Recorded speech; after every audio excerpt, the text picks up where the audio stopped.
దీన్ని DJ stent అంటాం, అంటే డబుల్ జే స్టెంట్. పైన ఒక జే, కింద ఒక జే షేప్లో ఉండే స్టెంట్. ఇది కిడ్నీ నుంచి మూత్రాశయంకి వచ్చే దారి ఏదైనా బ్లాక్ అయితే కిడ్నీలో వేస్తాం.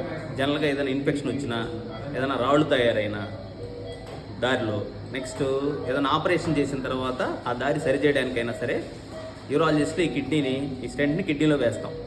ఇది గుండెకి స్టెంట్ వేసినట్టుగా, అంటే గుండె రక్తనాళాలు బ్లాక్ అయితే స్టెంట్ వేసినట్టుగా కిడ్నీలో దారి అడ్డం పడినట్టు వేస్తాం.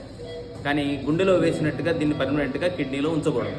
దీన్ని మ్యాక్సిమం ఒక 3 వారాలు లేదా 4 వారాల లోపల కంపల్సరీగా ఈ స్టెంట్ని యూరిన్ పోసే దారిలోంచి తీసేసేయాలి.